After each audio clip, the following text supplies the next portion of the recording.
Okay, so we're gonna head into we're gonna head into eyes, ears, nose, throat. But I was noticing on the break as I was going back through your book, because I haven't looked at this book in a while. I had just operate off my notes because my notes have all my detail in it that I need from your textbook. But I noticed it I did have it right the first time on the trigeminal test. It is sharp, dull, the way I had described it. So I want to make sure I clarify that. That is a sharp, dull test of trigeminal nerves. What you all were talking about with the cotton ball was what they call a light test, where they're testing for touch. That's what you all are talking about according to your textbook, as your textbook version does it. We're checking sharp dull on trigeminal. Sharp dull, can the patient's brain distinguish sharp from dull sensations on that trigeminal nerve in those three areas? And then the dull being the cotton portion of the Q-tip and the sharp being the edged portion that's broken off? Oh, on the Q-tip test, yes. Yeah. Exactly. Yeah. Okay. Exactly. Now, could you use cotton for this test, for a light touch test to tell touch itself? Yes, that's touch. That is not sensation. Sensation, because you're going to see that word again later. Sensation. Do they have sensation? Can they distinguish sensation between sharp and dull? Right? Are they just feeling your touch? That's a different kind of thing. But when we're saying sensation, their brain's ability to distinguish between what is sharp and what is dull. You're checking for nerve pain, neuralgias. Okay. And we're doing the same thing we normally have done in the past, where we stipulate this is dull and this is sharp. Tell me what you feel. Like, yes. You actually, yeah. Correct. Yeah, and the other tidbit I picked up, which I didn't have in my notes, is patients' eyes should be closed for this test. Have them close their eyes, do this test, and distinguish it.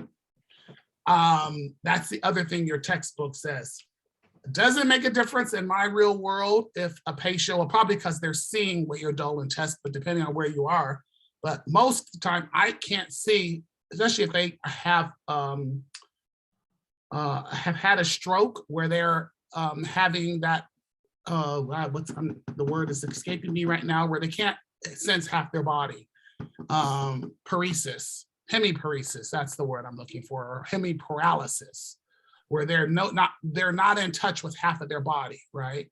So their ability to have peripheral vision to see you sticking a sharp or dull object here, I wonder if that's why we say close their eyes, just out of safety, so that they're not seeing what you're doing. So that's probably a good safety precaution. But at the end of the day, where I don't think a patient, if they truly have hemiparesis or hemiparalysis, I don't think they're going to be able to distinguish anything, because they're not going to be able to feel anything anyway, period. Whether it's on a sensation test or a touch test, they're not going to be able to feel anything, because they don't recognize, their brain's not recognizing that half of their body at all, right? That's why they tend to fall and lean to the one side, because there's no sense of upright, because the brain's all thrown off. That's a simple explanation for it, okay? Any questions? Does that make sense? So like I said, the Q-tips are wooden, they will break, and we'll do that. I'll show you. I usually have it set up for you when you come in the room, if you get that particular competency. All right, number 3, coming out the gate then, takes us into eyes, ears, nose, and throat. Eyes, ears, nose, throat, when I say that. So let's look at that competency, shall we? Eyes, ears, I lost it. Where'd it go? Oh, probably because I switched the announcements. I lost my competency I had open and ready for you. But that's okay, we'll find it and we'll bring it back. No. Modules. Okay, so again, when we're talking eyes, ears, nose, and throat, because of COVID precautions, you all will be wearing masks unless we come out of this season that we're in, which I can only dream of I covered that with you today. If the campus is still closed during when we were doing the assessments, do we do them over Zoom, or how does that work? Yes, if the campus is closed by some way, shape, form, then you will do them over Zoom, and you will have to find a partner in your living space to do it with. That's how I navigated this during our pandemic. I'm feeling optimistic by March. What did I tell you? March 15th? I think we should be good. I'm hoping we're good. I'm hoping we're on the end of this pandemic. I'm hoping. But that's just my hope. I could be completely wrong. So if not, my plan B is to get you with a partner at home of some sort, and we will navigate that the way you're seeing it on this competency I'm going to be sending to you.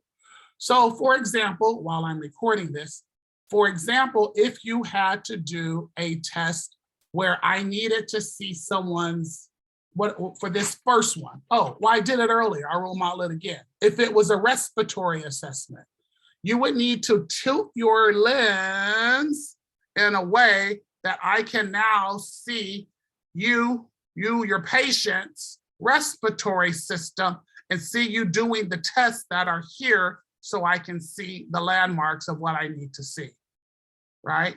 If it was abdomen, you would have to lay in a way, because you need to be on the right side of the patient, and you would have to then take your computer, hopefully it's a laptop or a phone, and you would have to move it in such a way that you can see the person's belly while they're laying flat, which is what I show you on the video. I don't need to show you today, but you'll see it on the video because I'm playing with it. The same thing with some of the other exams. Should we be in that place? You just need to make sure that I'm seeing what I need to see on the camera in terms of whatever competency we're dealing with. I think that I've covered with you the first two. I can see clearly, easily on the screen. Eyes, ears, nose, throat is also up here in this part of the body, so it should be easy. Respiratory and beyond is where they get tougher for me to see stuff on the screen. So if I need you to see or musculoskeletal, when you have somebody walking and I need to see the gait, then you need to take the computer and point it so I can see their legs and feet and all that stuff. Or position your space so that the view in the lens that I see is the whole person, so I can see what I need to see in terms of the musculoskeletal.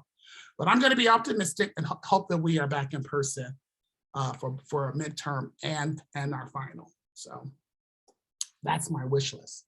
However, for eyes, ears, nose, throat, we are still dealing with COVID. And so there's going to be a slight modification to this one as we go through it. So I'll just start. We know our beginning. Hi, I'm Austin. I'm your nurse. Introduce myself, ensure privacy, do my hand washing. What brings you in today? Reason for visit. I know I always start there. And then I look down my list and I see inspect, assess. This is going to be, what did I put to this one? This assess of pupillary, and this assess of cranial nerves, I put ask, A-S-K, because I'm going to need them to do something. Then this grayed out one means it's an instrument and we're probably not going to play with them. Officially, you gray them out. They're not doing them, but we're aware of them in the sim lab. I usually will show them to you and we will play with them so that you can learn. I can teach you the basics of how to use these instruments. Kind of obviously hard to do it on Zoom, but for example, where's my favorite pen? As I still have it up here. I have to use something that plays well on camera. Pink, that plays pretty well on camera, or blue. I think blue plays better on camera. Okay, so for example, if this was my ophthalmoscope and I need to look in someone's eyes with my ophthalmoscope, right? That your ability to manually have dexterity to take your ophthalmoscope and look into someone's eye with it, right? That you're showing me you have the dexterity. Or on the otoscope, that you can take someone's ear and place the otoscope in there. It's the dexterity. We use this same concept for my neural stuff when we also are going to be doing, oh, I'm not on camera. Oh, where was camera? Over here. If I'm testing for reflexes, brachial reflexes, right? I can use this for my reflex hammer too. I can make do with what I have. This can also serve as a pen light if you need a pen light, because for this particular eyes, ears, nose, throat, you would normally need a pen light, or we can also substitute now the little handy dandy lights that we have on our telephones as well. If we were looking in people's mouths and up people's noses and all of that good stuff that you would be doing on this exam, which I will talk about, and then I will teach it, and then I will tell you what you're obviously what you're not doing. Okay. So we're inspecting ears. We're going to palpate a tragus. We're assessing the cranial nerve, the auditory nerve, and that is where is it at on my thing? It is, oh, there it is. It's considered an ask as well. I'm going to ask them something. And then we move to ears, inspecting the ears, palpating, oh, I already did that one. I'm sorry. Then we're going to the nose, inspecting the nares, assessing patency. Normally that would also be an ask or a palpate skill, but we're not going to be doing that one during COVID. Palpate maxillary and frontal sinuses. I have taken this one kind of, you can do the, what did I decide with this one? You can do the frontal sinuses. Your masks are here. You could probably do maxillary too. I think we should be okay with that, still be safe. Mouth is where I completely kick that one out.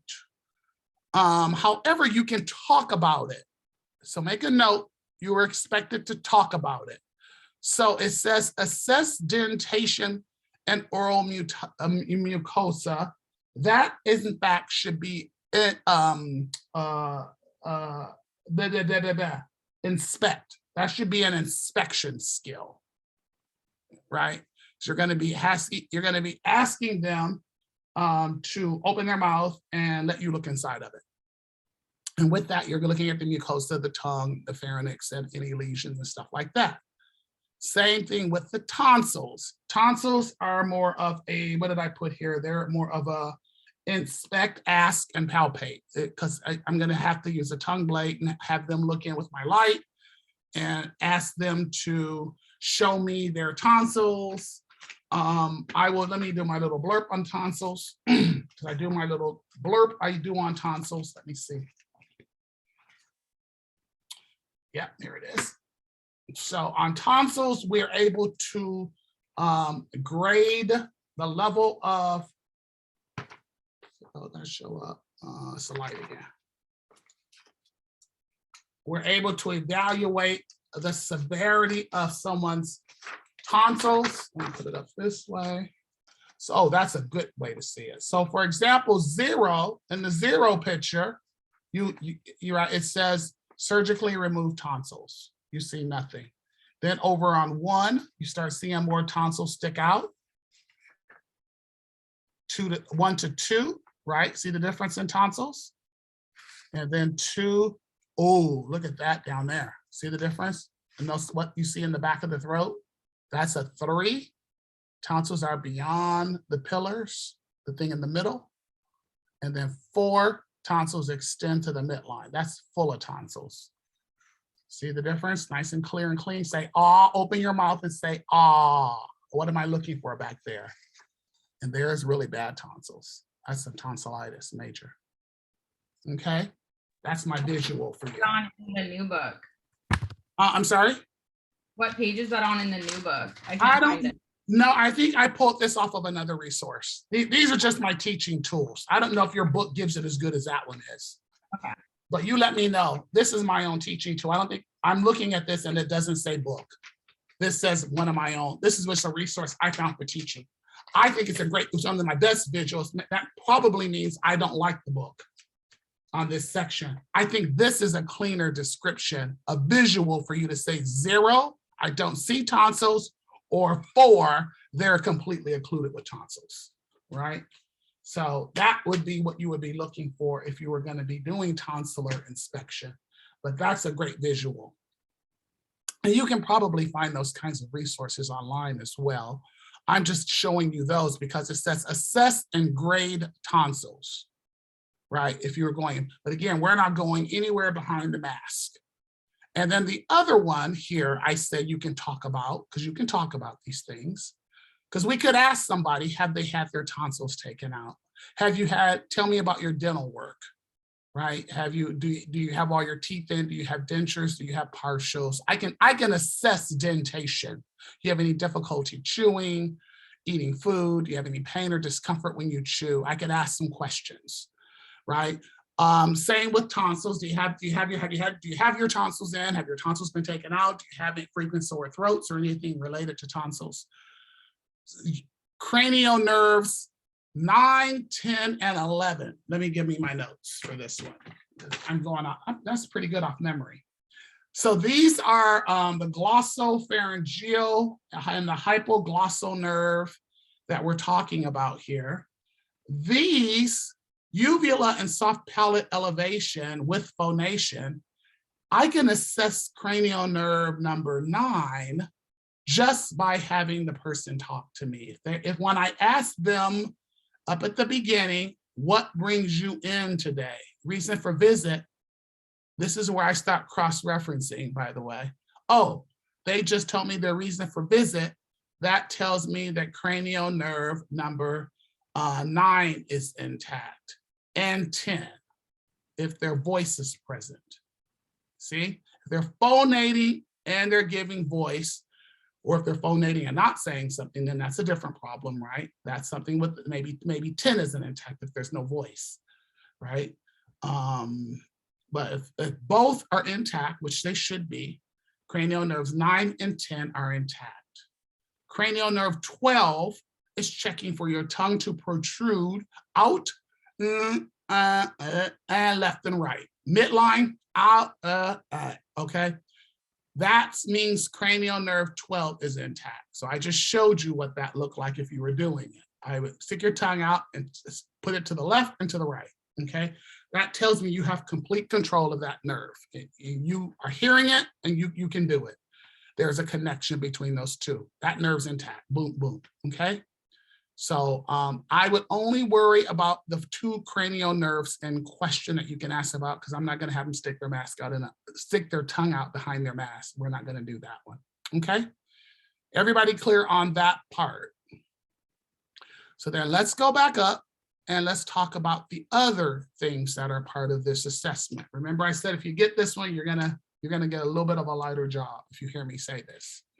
Eyes, ears, nose, throat. What do I see? Inspection skill. What do I see with their eyes, their lids, their lashes, their eyebrows, their cornea, sclera, and conjunctiva?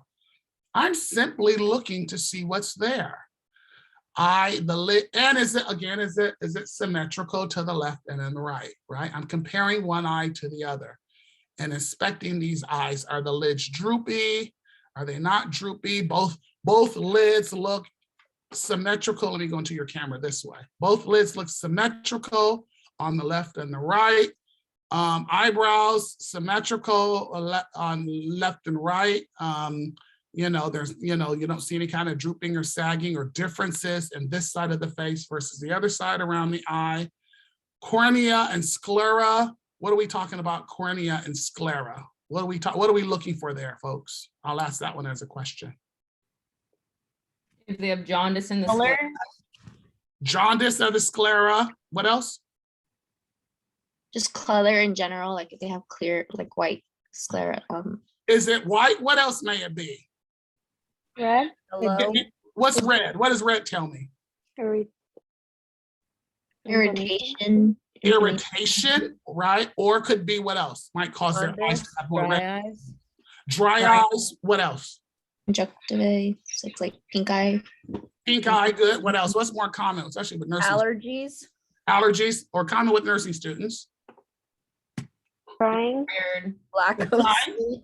sleep. Or lack of sleep. There, I heard it. Lack of sleep. Maybe you didn't sleep well. So your eyes, I look in your eyes and they're not seeing that nice clear white sclera, come down, go on your camera, clear white sclera that I should see. And my conjunctiva, I'm looking to see if there's any kind of retinous exudate draining coming from the bottom of the eye, from the conjunctiva area of the eye, right? And again, this is all simply an inspection skill of just looking to see what I see around the eye. Particularly if I see any drainage, particularly yellow drainage, which means there's probably some kind of infection going on, but I'm taking note of what I see in the eyes. I am going to move down to, for instance, because those are I can't inspect the nares, and I can't because that's behind the mask. So I can't do anything with that, or patency. So I can't do anything. Well, I'll knock those out, and we already did dentation. So I'll jump here. What you can check in the nose area behind your mask is I can check my frontal sinuses, palpate, and I can palpate now my, because now I'm in palpation of my maxillary sinuses as well. I'm using the wrong two fingers. I should be using these two fingers. Palpating, get used to using the same two fingers. I just deviated. So they're saying two fingers. So I can palpate, and that's an ask. So the rest of the stuff, I can figure out which order I want to put it in, but let me tell you what the tests are. So for cranial nerve, I'll just stick with eyes. I'll go back up to the top. Cranial nerves 3 and 3, 4, and 5. You're doing pupillary constriction of the eye. This requires your little light pen, right? And consensual reaction. So let me give you all of that. So what that says is, with my pen light, I am testing on this side. I would be putting the light into the eye and looking to see what the eye is doing, switching sides, coming over to the left other eye and looking at the response just in this one eye. I would note the size and the shape of the pupils, right? And there are many charts that are they equal, round? What's that phrase y'all say? Perla? You know that one? I can see head shaking. Pupils equal, round, reactive to light accommodation. And accommodation. Is that all of it? Yeah. Yes. Okay, perfect. So I can take note of that. Now, however, I'm asked to raise the bar, so I just can't say Perla. I got to say, okay, what's the size of the pupils, right? And there are tools, usually they're on the side of your pen light, that give you the size measurements. Are the pupils pinpoint? I'll just give you common language. Pinpoint, dilated, or pupils are reactive in the middle range, responding to light appropriately to accommodation. There's good language there. That's good, rich language. Consensual light reaction says, I take the light, I shine it in this eye, but I'm looking for the reaction in the opposite eye. So if you're really clever and fast and skilled, and then I switch hands again, flash the light in this eye while looking for the reaction on the opposite eye, consensual response. That's the skill that I'm looking for. If you're clever and you may note when I'm doing this reaction on the one side, I can take note of not only the pupillary response, but I can also notice if there's a consensual reaction while I'm there, while I'm in the neighborhood, and then switch over hands and then do it on the other side. Because the light should come from the outside in. So you shouldn't be same hand here and then switching to here. You bring that light from behind and you should be coming into the eye, from behind and coming into the eye. That's good technique for doing pupil reaction. So let me just make sure you're doing that correctly. And then the other one is what we call 6 cardinal gazes. 6 cardinal gazes for the cranial nerves 3, 4, and 5, extraocular movements, EOM. So what am I doing? I am taking my pen light here again, and I am going left, follow my pen here, back to center. Take your eyes, follow my pen, eyes over there, come back to center. Go up, keep your head still, come back to center. Go up the other way, come back to center. Go down over there, come back to center, and go down over here. Come back to center. 6 cardinal gazes. What am I looking for with that as an abnormality if the person can't track me and my pen and my pen?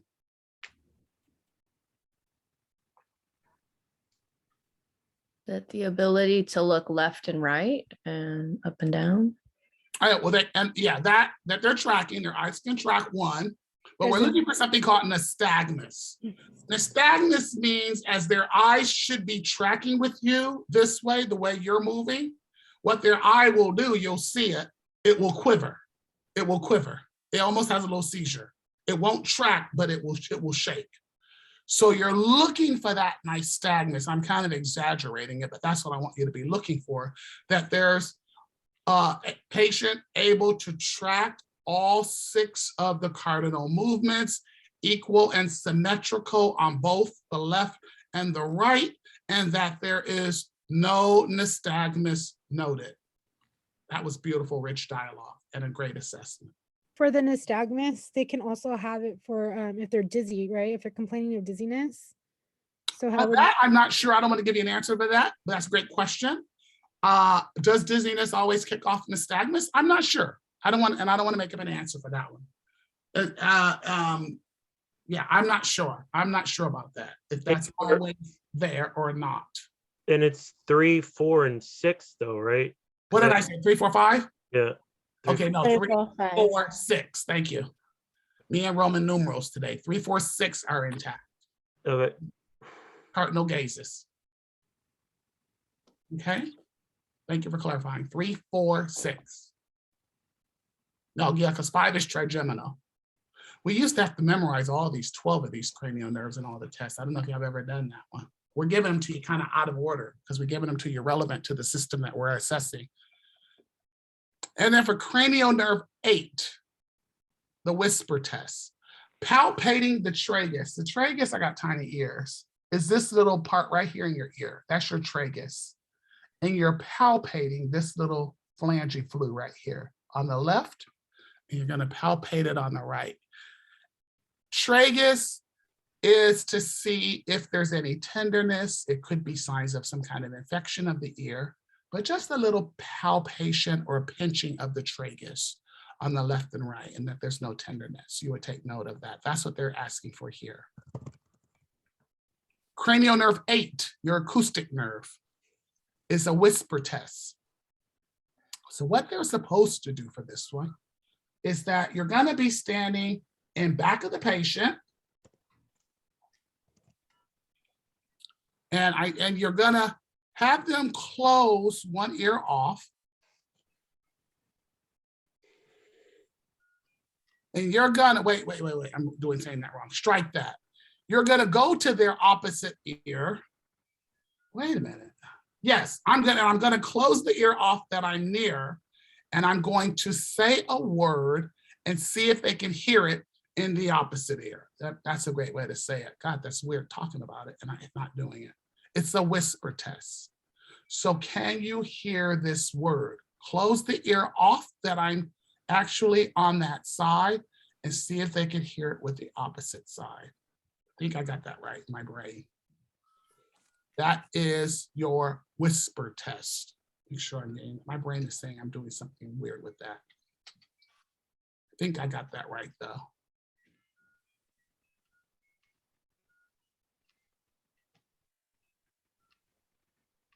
Okay.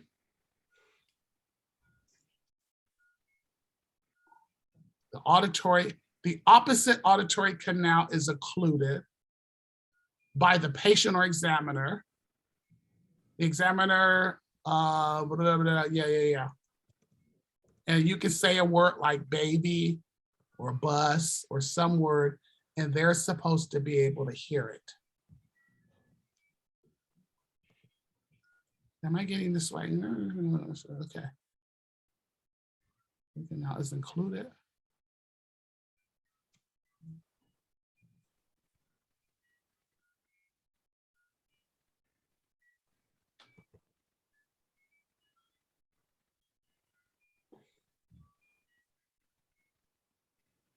Okay. And then finally, I'm just looking up that whisper test thing. Make sure I got that one right. And then we'll go back to our last one here. Has to do, oh, that was the last one, I think. We're not doing those. I think I covered everything. Oh, I didn't, nares. So nares, I will talk about it. Nares on a mask, how much of that you probably can't see anything, but is it there? Is it midline? And patency would be palpating it, breathing in and out, breathing in and out on the opposite side to see if both sides are patent. That was what that would be talking about there. Sinuses, maxillary, like I said, you can go here, and you can also frontal sinuses and then maxillary sinuses. Okay, so this was going to be a little bit of a modification. I'm going to clarify my whisper test instructions because I know my brain is doing something weird on whisper tests. But I'm going to pause here. So if you were inspecting the nares, my other note here, it says you're looking up the nares with a light. You're looking for things like blood, white stuff, which could be, or clear stuff, which could be cerebral spinal fluid, or also any kind of green stuff, which could be indicative of some kind of infection. Okay. Okay, so the thing that we were talking about in one of the rooms I checked in with you all with was this idea of the conjunctiva, because I'm having you do it as an inspection skill, just slow. A great suggestion was brought up, and I think I like it, to add to this. I had added maybe, said, can we do a more thorough inspection of the conjunctiva? Because theoretically, you would be wanting to do this and pull down and look really good in it and to see the whole thing. I was having you just look along the edges here and see what you could see along the perimeter of the conjunctiva to see if there's anything there that you should take note of. Someone suggested you could have your patient pull down. You could make it an ass. You could have them pull down, and I like that. Or you can flip it to a palpation skill later. That's a safe zone for you to go into. I'm just being mindful, and of course I don't have one here handy. Do I have something I can makeshift into or something? Yeah, I guess I could. Anything behind the mask is off limits, right? Anything behind the mask is off limits. So if it is exposed to you, then theoretically you could go in there and do something with, I would feel safe with you doing that kind of stuff during our COVID season. But if it's behind the mask, then I would turn it into an ask skill. So patency, is your nose patent? You could have your patient to it behind the mask if we think that's accurate. You can't go in the nose to look. I don't want you in, or do I want you looking in the mouth? But the things that you can do as we're looking at this assessment, could we do or have the patient do or ask them to do? That would be a third choice. So, any questions on eyes, ears, nose, throat? Is it possible to just go through it real quick to verify that I'm looking at, like, thinking of it correctly? Okay, what do you want me to go through? Well, like, for example, like palpating maxillary, like that's technically under the mask. I'm having you go above. It's technically right in through this. Yeah, right here. It was right here. Oh, it's right here. Maxillary sinuses are here. Oh, okay. Frontal sinuses are up above the eyes. Oh, okay. My bad then. Maxillary is here. It's really, to me, above that safety zone. So you could go So here. I can touch there. Okay. Palpate this for tenderness or irritation. I think sinuses I'm okay with. Okay. So I can run down and recap since you're asking. And with that, I'm going to go ahead and let's see, bring you back to share. Oh, that wasn't the share screen. I was looking at that whisper test too. So the other thing with that whisper test, I do want to say about the whisper test, I had it right. Close their ear, go behind them or be on the good ear side and whisper something back here and they're supposed to be able to distinguish it. The other caveat, I see it in different things. It says, I said use words baby. That's usually the one I use. It's a 2-syllable thing. Your book, I think your book or something I was looking at also no, it wasn't your book. It was something I was looking at online, says to use a number, number, or a letter, number, a letter. You can use those two. I like simple words like baby, boyfriend, something easy that they can hear and be able to make a distinguish of what it is you're saying, okay? All right, so let's go down this real quick to do one final clarification of what we can do and what we can't do for COVID. So inspect eyes, eyes-lid, conjunctiva, we just covered. Doing the pupil test is a good one, right? Flashing the light, consensual light reaction is good. Cranial nerve, 3, 4, and 6 are all good tests. That's 6 cardinal gazes. That's a good one. Coming down to the ear, we can't. Oh, I didn't do the ear, did I? Inspect external ear for symmetry. Same ear on both sides. Color appropriate for ethnicity. No discolorations noted. External meatus, what I can see out here on the ear. And if I see any cerumen wax by looking into the ear, I can flash my light there and see if I see any wax on the external part of the external canal of the ear. I forgot to cover that one. That's a good test. Do we mention the one from the eyes, the exam, the last one, or no? I'm sorry? That's what I was curious about, that exam, the red reflex. Yeah. With the otoscope? Yeah, yes. The ophthalmoscope exam? No, I may play with those with you in the room, but Mhm. I feel I can really speak to those and do those. It won't make sense. So And I need my little models I have for you all. I may play with those when we get there for teaching at midterm. I may let you play with them. Sometimes those lights are working in there, sometimes they're not, to be honest. but don't worry about it as far as actually. Don't worry if it's grayed out. I'm just, Okay. I talk to you. If you're in the room and I say, okay, show me that you can handle an otoscope or a thalmoscope, but you really won't have time to practice it. Other than grabbing your instrument and make a makeshift instrument. And remember what I told you about these instruments and how to use them. Show me how you might use an thalmoscope on an ear, right? But no, it's grayed out. I'm gonna leave it alone. And then nares, we talked, pinching, we talked about, that's a good one. The whisper test, close the ear, whisper something from back there and let them see if they can hear it. And then the nares behind the mask, what can they do? I can't inspect the nares. I can ask them to check for patency, left or right, even behind the mask. I think that would be safe. Maxillary sinuses, I could palpate. Put my 2 fingers up there. Frontal sinuses, I can palpate for any tenderness or discomfort upon palpation. Note it in those areas. And then mouth, of course, I can ask them about dentation. If there's any problems with their mouth, any sores, any lesions, do they have partials or bridges or other kind of dental work? Do they have any issues with their tonsils? I could ask about, or have they had their tonsils removed? If they're talking to me, I can say cranial nerves 9 and 10 are intact, and I'm not going to worry about 12. They're not going to be protruding their tongue. Okay, is that a good recap? Yes, thank you. You're welcome. Okay. Just to be clear about the whisper test, you're like, let's say if I close this ear, I'm going to be standing on this side. You're standing whispering behind something? them. You're right. You're standing behind them. Or I like standing closer to the side that's closed off, like I was teaching it, because I want them to hear with the opposite ear.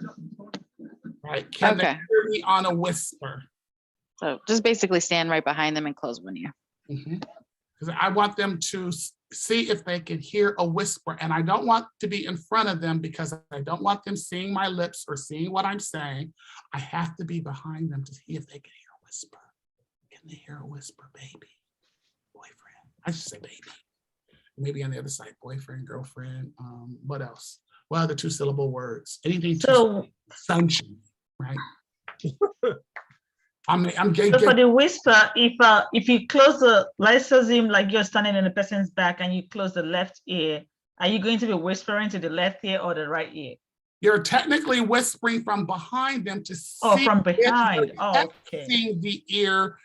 The ear that's not being tested is the ear that's not open. That's you're Okay. just doing this to test that ear. I'm testing Oh, okay. the ear that's open. Thank you for clarifying. All right. I'm testing the open ear. If I Mhm. don't have them, then they're able to, I'm not able to discern or discern that they can hear me whisper back there. I don't know if there's a problem with hearing on the left ear or the right. Get what I'm saying? That's a great Mhm. question to distinguish this. However, if I have them close one ear off and I say, baby, can you hear me? And I don't hear anything.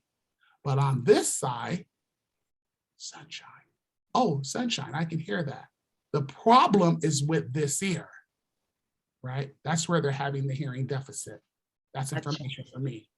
If I don't have them do it, I wouldn't be able to tell. Hence, When I saw the in my school, when the instructor was showing us that they had one of her friends that's an audiologist come in, and they talked about how, like, for the quick whisper test, the nurse would just be behind and do what you're doing, and then Mhm. the audiologist was saying that they would ask in different parts of the room. Oh, that's sophisticated. Oh, well, yeah, because they do this. Yeah. You want to ramp? Okay, I'll give you some. We can ramp it up. We don't have that sophistication. This is just basic assessment stuff.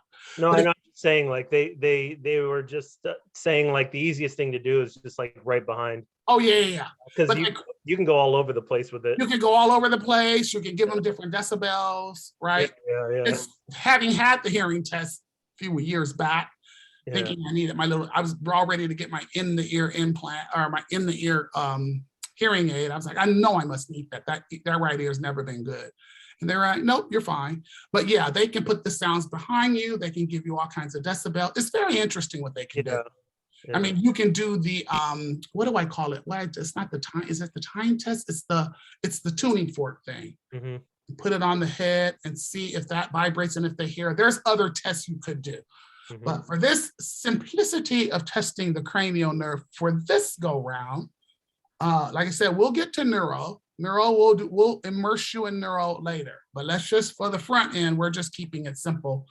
For eyes, ears, nose, throat, the simple ear test we're asking you to do for this rotation is just a simple whisper test. Okay? Just to see if the nerve, again, we're just seeing just a cursory check if the nerve is intact. Okay? Any other questions? These are great questions. Any other questions or clarification? Okay, I'm gonna stop that recording and see if that works. I hope these are all recording me. Actually, I think I may just,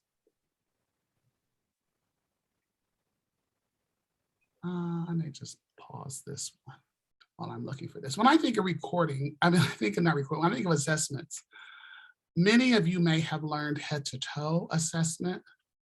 Some people learn system assessments. These particular way that they're set up, I don't know if you've done these. I know maybe respiratory, some stuff here may be familiar to you. But perhaps the depth and breadth of just saying lungs clear bilaterally, we're gonna go a little bit further than just that kind of language in terms of what we're gonna be asking you to do in terms of a respiratory assessment. So let me share my screen with you and we will get to rocking and rolling here. So as always, with any good assessment in this course, we will start the assessment. Again, introducing ourselves, ensure the patient has privacy. We do our hand hygiene. We ask them what is the reason for their visit. And that is how we start every assessment. Right? And we end every assessment by thanking them for their time and their visit here. On this assessment, let's just go down it. They actually start categorizing it now for you. Notice now it shifts. So instead of it being eyes, ears, nose, throat as your headers, they start putting them into categories like I was instructing you to do earlier. It tells you inspection skills. right? Then it tells you auscultation skills. I probably would switch these last two. I always say palpate last. So I probably would have switched percussion if I was designing the course, but I don't design it. I just teach it the way it's given to me. But ideally it should be palpation last, percussion, and then palpation. So these are set up for us beautifully if we've remembered that order and that sequence of things for this particular assessment.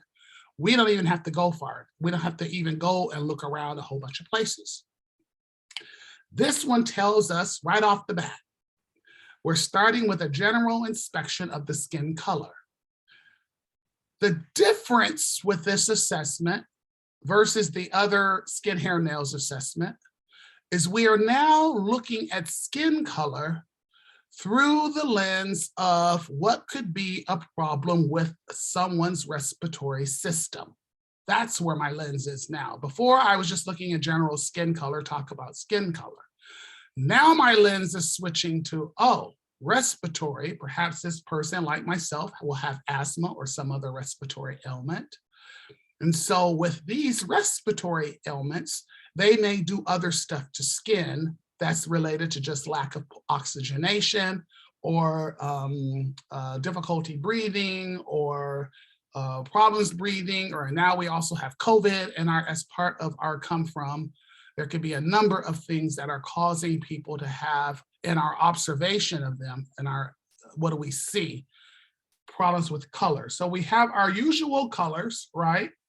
You know, our cyanotic, our pale, appropriate for ethnicity.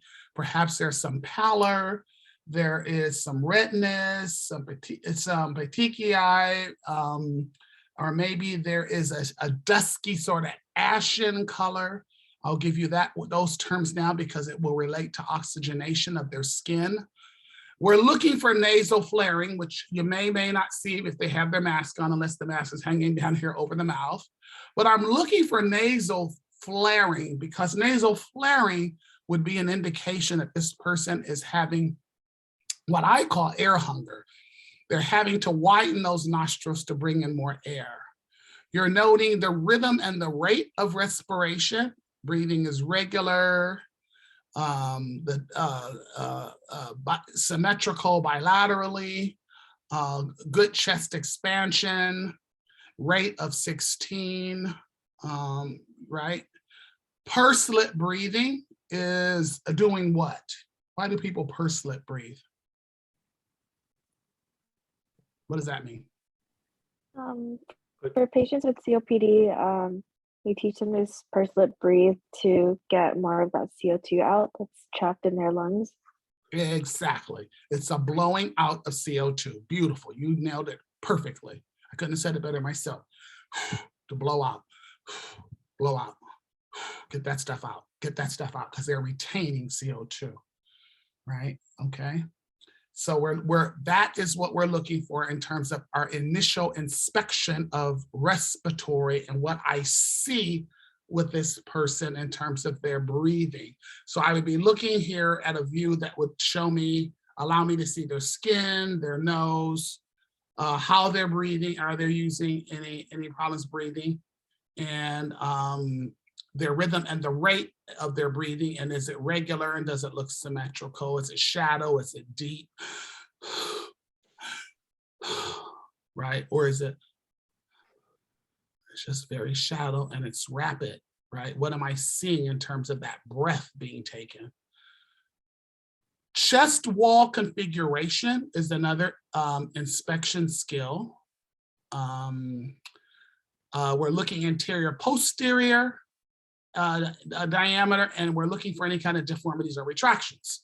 That's this view as I'm sitting upright. Your patient is sitting upright. The anterior, posterior, symmetric. You're looking for, looking at it from an AP perspective. Will I see a barrel chest? Will I see a pigeon kind of chest? Will I see some concaving of the chest? What do I see in terms of this configuration, anterior and posterior, in terms of chest wall?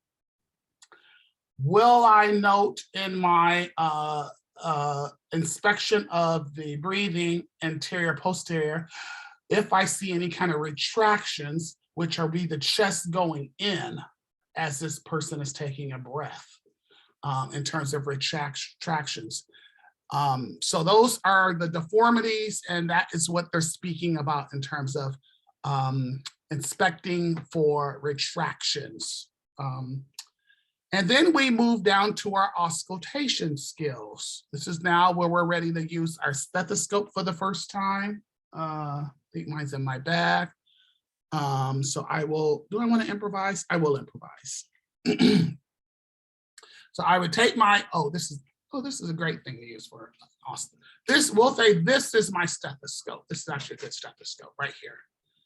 And we're saying anterior breath sounds, posterior breath sounds, and then this thing called egothany or bronchophony. You can choose one of these, but they're basically auscultation of the breath sounds.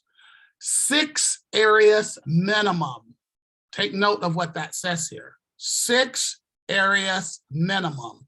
I told you, and I went back to my book to do a review, that there are about 8 areas that your book gives you for this particular auscultation skill, and when they're looking at the chest. I don't need all those. I told you it starts up here above the supraclavicular, your apex area of the lung. Oh, I'm on a short cord. Let me go this way.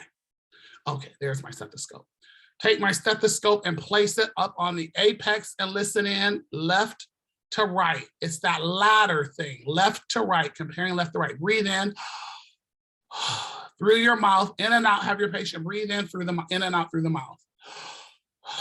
And what do I hear? Then slide down, upper, come across, down, middle, over, middle, down, lower,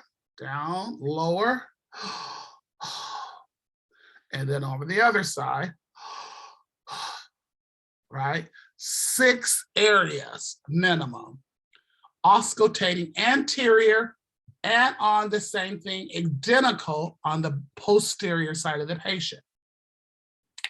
I am listening for any kind of rails, wheezing, rhonchi. Your shadow health will call it adventitious breath sounds. You'll hear that term. No adventitious breath sounds heard. Wheezing heard. Inspiratory, expiratory wheezing heard bilaterally, right? Upper, middle, lower. The other thing here to note is that when you're doing your auscultation on the back of the person, my word of caution is always to avoid the scapula. Avoid putting your stethoscope right bam on somebody's scapula. Am I showing you on the screen? No, this one, scapula.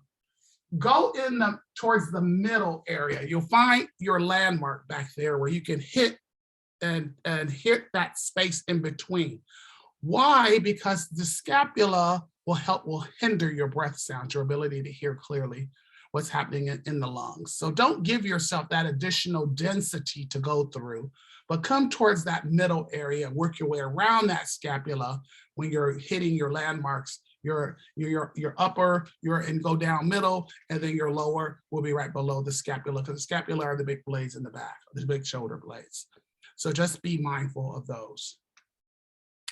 Egothany and bronchophony have to do with checking, it says voice sounds, but it speaks to patients having any kind of consolidation within their lung fields. So what you would do is you would egothany first. E, egothany, E. Have the patient say E, E, E, E. And while you're checking, E, E, what do I hear?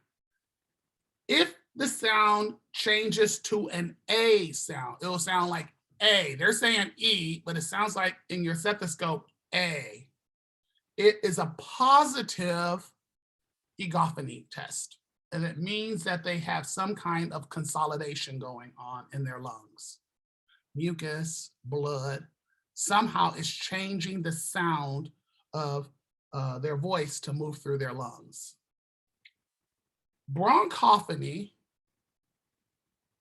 you have them say 99, 99, 99, 99. If the sound is clear, that is positive bronchophony, and it equals some kind of consolidation in the lungs, right? It should sound like 99, 99, 99.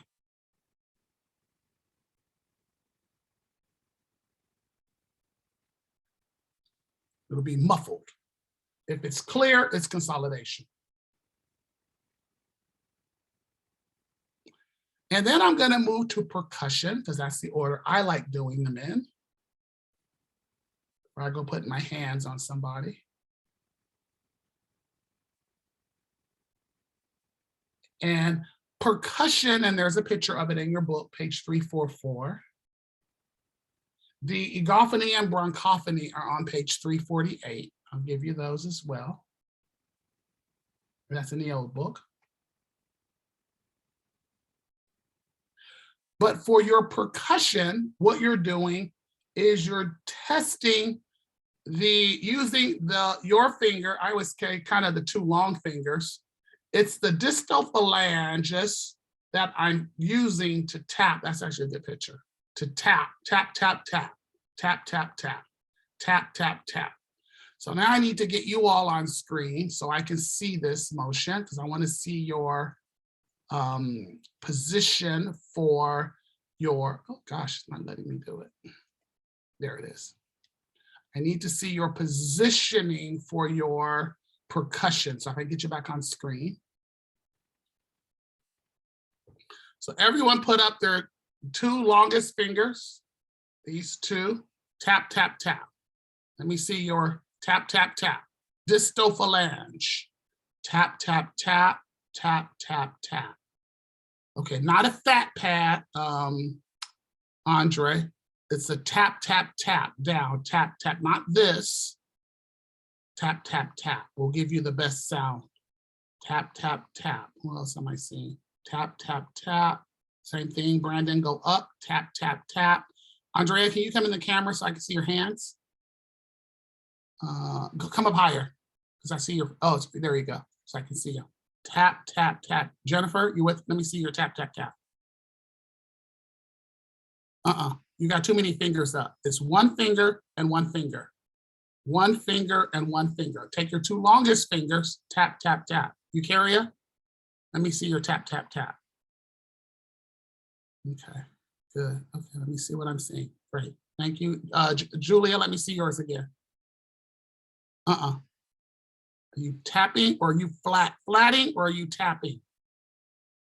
I want you tap, tap, tapping. I'm tapping. Looks good. Okay, Hong looks good. Okay, so here's a test. What am I looking for? The sound. So tap, tap, tap here on your chest and listen. Listen. Hear that? Listen. Train your ear to start listening to the sound. This is what it sounds like when I put it on my chest. This is what it sounds like. You hear that? What do you hear? Resonance. We call it resonance. That's the official word. Now, come to your, take the same motion down to your thigh. Tap, tap, tap. Come back up to your chest. Go to your thigh. Chest and thigh. What do you hear the difference? The chest kind of. Do you hear a difference? First question. Yes. Okay, hands are shaking. More Good. hollow, like. sounds Which hollow. one's hollow? The chest. Thigh.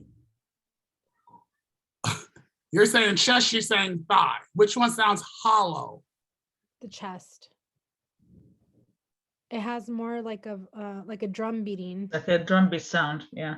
Yeah, It's a drum- drummy sound on the chest. Mhm. The thigh I don't hear anything. Should sound and feel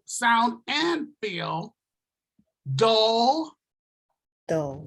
It's a dull, it's a flat sound. Like a thud. It's a thud sound. You can say that. It's just like, oh, that's dull. That's a dull sound. Now, third place. Camera down. Come here, find your stomach area. And tap, I just ate, but find your tummy area, your epigastric area. Chest. Oh, epigastric.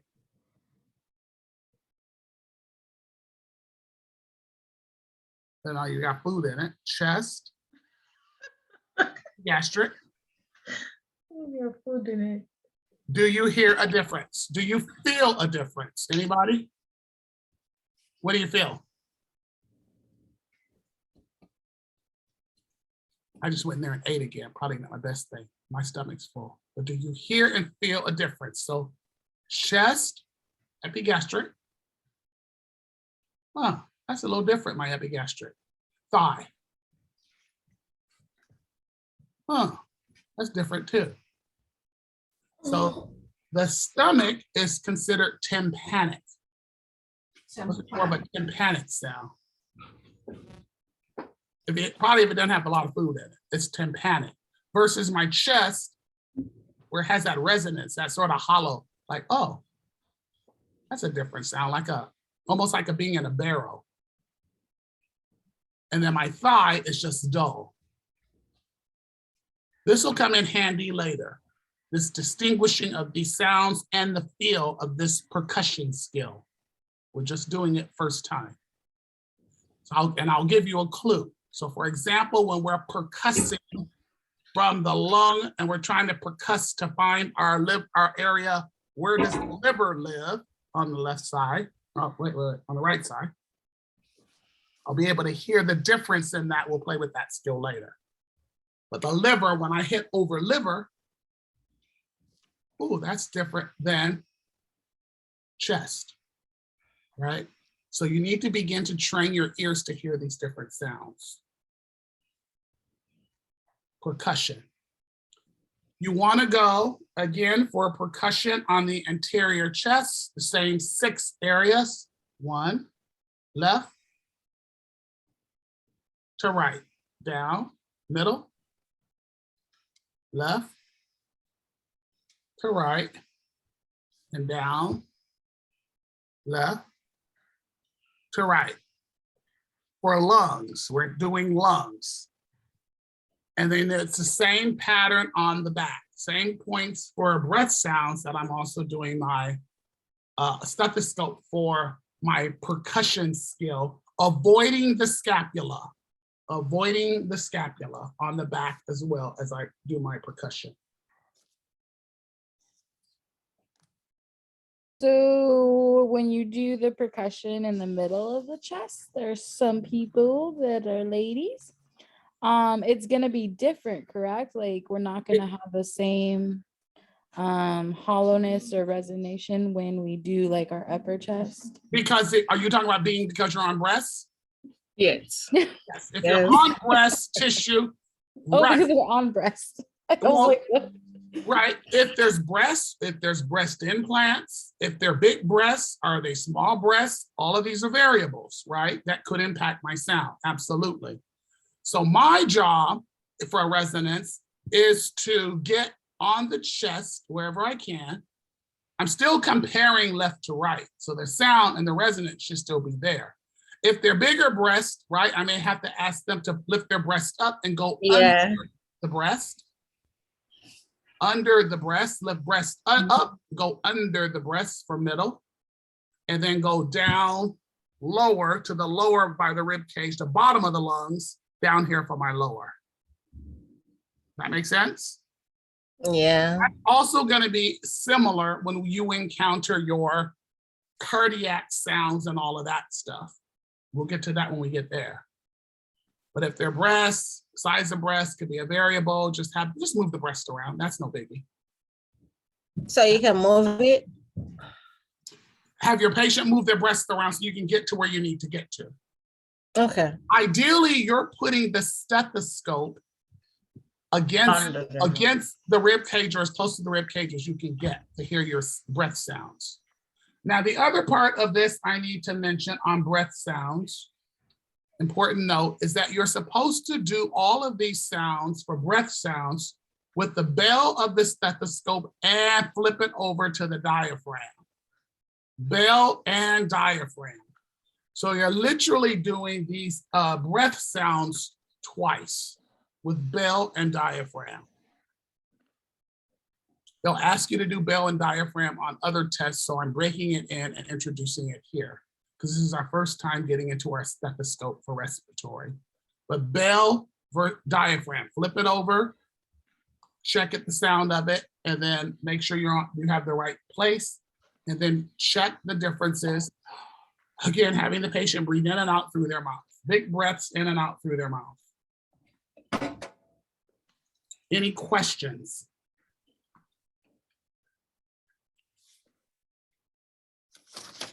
Okay, so let me stop this. And let me go back on recording. Okay, now, okay, a couple of you had questions. One of your colleagues had, who was asked, hold on, Andre, somebody else had a question before you. Okay. Nicolette, go ahead. Yeah, it was in regards to tactile primitives. Like, 'cause I was looking in the book and it was saying to use the Egothany and the Bronchophony. I didn't even finish that, did I? And then, yeah. I must be getting tired. Okay, so let's go back to finish our respiratory assessment, shall we? What was your question, Andre? Was that the same thing? Yeah, the whole palpation section. I didn't even do palpation section. Yeah. I'm like, God, I wanted to get done, didn't I? Y'all I didn't even say told anything. you, Andre. Y'all didn't even say anything. Y'all let me get away with murder. I'm like, Well, okay. I was tired. I was like, did he say palpation or not? No, and I just thought No, he hasn't done that. I ain't done no palpation. I have not said a lickety, well, because it was the bottom one there out of order for me. Okay, so let's do palpation, shall we? Okay, so I sure didn't. I didn't cover this at all. Where are my notes? Okay, there we are. Okay, so palpation now, the last thing laying the hands on is where you are checking for a few other things with palpation. Symmetrical expansion, tactile primitives, and again, our nail beds, which we already know about. So you already know nail beds, except obviously now it's related to respiratory, again, capillary refill, color cap refill, contour of all four extremities. Now we've combined it as one. Tactile primitives is anterior and posterior, it says, is where you lay your hands on this part of the hand, now. You lay on the chest wall. Your person is saying 99, 99, 99, and you're feeling, palpating for crackles. What will feel like it's bubble wrap. You ever feel that bubble wrap paper, the itty bitty bubble wrap? You know what that feels like? That when you ring your hand on that bubble wrap? 99. Rice Krispie treats. Or Rice Krispie treats. Okay, I'll take that one too. Rice Krispie treats. Okay. And then you will feel, as they're saying 99, with that air escape that they're doing, you'll feel that air escaping into those places. 99, 99. And you'll feel it anterior and posterior. I'm checking two places to feel if there's any air escaping kind of under the skin and from the lung area, 99. And am I feeling any of that airy kind of feeling? Symmetrical expansion is the other one. Your book shows it on the front. I like it on the back, but we'll pretend like this is my back. Let me cut my neck out of there. Then maybe it'll look like my back. This is my back side. Your partner, you put their hands here and you have the person breathe in deep. You should see and feel your hands rising equally.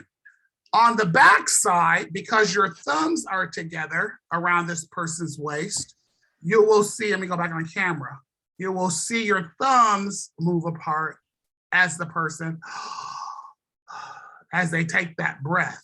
And you want to look for that it's symmetrical expansion, like one side's not moving while the other side's not doing anything. That's what you're looking for here on anterior or posterior. I prefer it being done with you standing behind them, holding them at the bottom at the bottom of the rib cage by the diaphragm. Take a big breath in and breathe out. Big breath in and breathe out. And is that expansion symmetrical on both sides? Okay, now I've covered it all. Okay. The tactile fremitus, is that referencing subcutaneous emphysema? Is that what that? Similar, yes. That would be obviously a positive finding if you're able to find that kind of air escaping. Yes, if you've ever felt that in your career, subcu emphysema. There's a beautiful one, right? You don't want to feel that. No, I don't want to. Let me just clarify that question. As I don't want to feel that on a person unless they do have some kind of respiratory stuff. And even with that, I don't want air escaping into third places and spaces, right? It should stay confined within the chest wall cavity. It shouldn't be air escaping. That's not good. That's problematic. If you're feeling tactile fremitus, that's problematic. Feeling that kind of air escape. Your Rice Krispies, what did I call it? I called it bubble wrap. But if you feel anything like that in a chest wall, if you feel your own chest wall and say 99, 99, 99, that's what you should feel. This part of your hands, 99, 99, massaging it gently while you're saying it, 99. You should not be feeling anything there escaping. We don't want any kind of air escaping down through there. Okay, perfect. I have one more questions for the bronchophony. Bronchophony, yes. Yeah.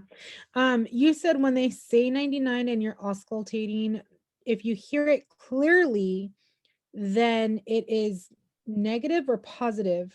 If the sound is clear, it equals consolidation. That's a positive test. Positive. What you should hear is it should be, as they're saying 90, where's my little makeshift oscillate, my little makeshift. As they're saying 99, it should hear a muffled 99. It should sound muffled. Your stethoscope, it should be muffled, 99, 99. If it's clear, then that's a positive finding, and that's not good. That means the sound is moving through that consolidation so clearly that you're hearing it as 99, 99. You don't want to hear it that clear. It should be muffled. Okay. Clear is not good. Because remember, this is we just did earlier my little test. This is a chest wall. It's a confined area. It's a barrel. It's a barrel. Remember percussion? I told you it's tympanic. Sound should be muffled and flow in that barrel. When you say talking to a barrel or like talking to my cup, anything that's hollow and it sounds like this, it should sound like this sound. If you're sounding it as clear as it sounds here, it's moving through there. It's nothing absorbing that sound. That's not good. You're hearing it really clearly. You don't want to hear it clearly. Resonance or tympanic? I'm sorry. Resonance for the lungs? Or lung is normally resonance. Normally resonance. When you're hearing that 99, if it's clear 99, that means it's moving through some solid material so that it's sounding so clear and solid. Okay. That sound is coming through your stethoscope really clearly. Yeah, okay. I don't want that. It should be tympanic, and I'm sorry, it should have some resonance. Resonance, yeah. Yeah, let me say that. Thank you. Yeah, Dr. Nation? Yes. Yeah, can we go over percussion one more time and the areas where we need to percuss? I'm sorry, areas we need to do what? So to do the percussion, the 6 places. Oh, percussion. Yeah. Yes. And it's the same ones. Upper. Oh, let me go here. Upper, 1, 2, middle, percuss down on the front, and lower. And it's a ladder. You're making a ladder. You're percussing the lung fields. On the So back, is it's the is it same gonna be 6. under the breast Yes. for the last one? If it's a woman, I don't have breasts, so I'm flat. Yeah, I know. I'm a flatty. Sorry. I'm less than an A cup. I'm in less than an No, A cup. I'm talking Oh about my like, Trying to say I got God. breast cysts? What you trying to say? for women.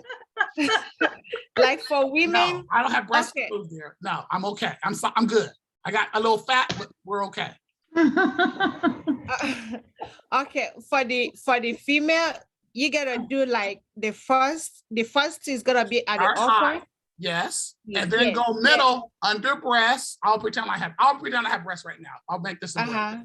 Move it up for middle, move it up for middle, move it up for Mhm. middle, and then go down lower, Oh, right? Feel your bottom of your rib cage. right? yeah, but not your Okay, rib cage as well. like where you put this the AV6 for EKG. Is it Girl, around there? now, I don't know about that. I ain't done EKGs in years. So now you're asking me something I haven't done. I'm a house supervisor. I don't do that one. Okay. What I can tell you is the Yeah, lungs it's are around there. here to protect your, the ribs are here to protect your lungs. So on a deep breath, physiology, my diaphragm drops down and my lungs have been now fully expanded. All the way down, I can feel air actually me down. I can feel it down here, actually. I feel my lungs down here. That's your bottom of your lung down there on a good deep breath. That's the deep lower lobes of the lung. How many lobes does the lungs have? Let's do that review. How many on the right? Are they the same on the left? How many lobes? 3 on the right and 2 on the left. Correct. And why is it not 3 and 3? Heart.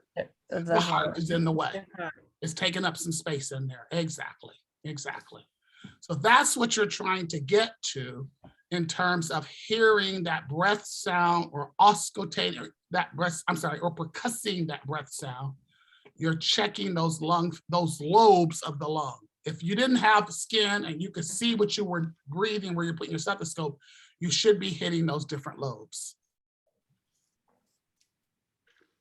Does that help? Yeah. Okay. Upper, middle, lower. Upper, middle, lower.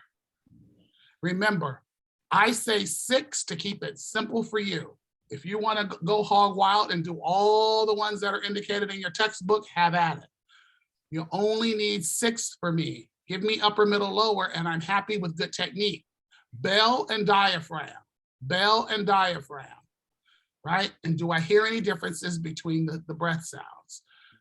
Breath sounds clear bilaterally in all lobes or in all 6 areas, however you want to chart about that, anterior and posterior, right? If I really want to give rich description, right? Or adventitious sounds heard where you're hearing them, rales, bronchi, wheezing in upper lobes on the right side. Other lung fields are clear, right? I can give words to that.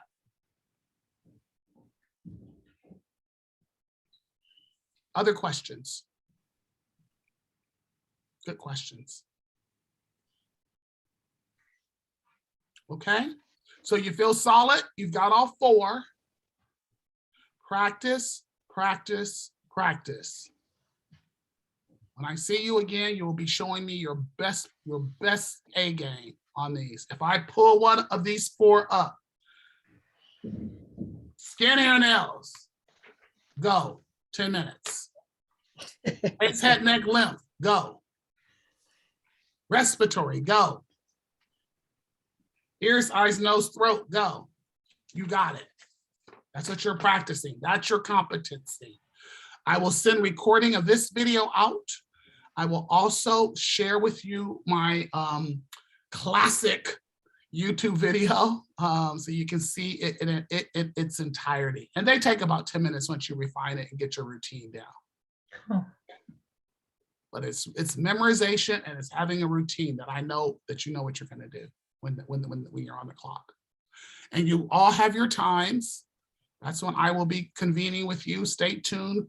Right now, we're heading to campus in the simulation lab. That's where we'll be. I'll have a room in there. If anything changes, I will let you know. Other than that, I really am hoping I get to see you in person to sign you off for these, so we can have some real face-to-face time. Okay? Be well, stay healthy, stay out of harm's way, duck and dodge COVID like I'm trying to do. Protect your loved ones. And please, please, please always know you can reach out to me if you have questions, or if you want me to check your technique, or if you have concerns about anything. I am still your professor. I am here available to you during our weeks in between. I'm here. So let me know, okay? Only text message, right? Please don't give me more emails. So much, if you put it there, you just have to wait till I get there. But the text message just comes right to my phone and I can answer you in real time. Thank you. Okay. Tell me who you are, what class. I should have your names in my head, but this is only week 1. So just say, hey, I'm in your 340L class. I have a question. Or can you join me on Zoom? I want to show you something or clarify something. I can, and this will be always our meeting space. We'll be here if I need to meet with you, or if I can talk to you on phone, I'll do that as well. Or if I can text it, I'll do that as well. So I don't text like that. I text them with 2 thumbs. I don't know nothing about 2-hand text. Question? So this Zoom link is gonna be on to the entire class? This is our space. Okay. Yep. So if y'all want to meet here and come here, you can use it. Feel free. Y'all can come. This is your class space. This is your virtual class. So, And we can see you in school as well if you want to, on an appointment only. Yeah. Okay. If you want me to come to campus, once the university clears me to go to campus. Right now, we're not clear. We won't be. Right now, we're not clear until February 6th. So that puts us at, what is the February 6th date? Oh, that's a Sunday. So that Monday, we're clear, the 7th. Okay. What happens if you were to get like COVID and you couldn't go to one of the meetings? Me or you? It's like if anybody got sick and they couldn't come to the meeting, what would happen? Oh my God. If you can't come to the your midterm or the next session, then we need to work out something. Okay. Right? I just didn't know if you do like the Zoom while we're in session. If I can, that would be probably my first option. Is I need to reassign you, because obviously you're a partner, and get you in on a private Zoom space somewhere safe. But I have plan B, C, D if I need to cross that bridge. I've had to cross that bridge a few times already. So I have ways to navigate all of this with you. If you're in quarantine or in isolation by yourself, you can show me stuff and we can do stuff. I got a plan. Good. But hopefully we don't have to go there. I need to see. The best learning will be for this. We can't be in person, and virtual is our plan B. Okay, any other questions? All right, you all. Well, be well, stay safe, and it's been a pleasure teaching you today. Bye, doctor. Thank you. Bye. Thank you so much. Bye. Bye.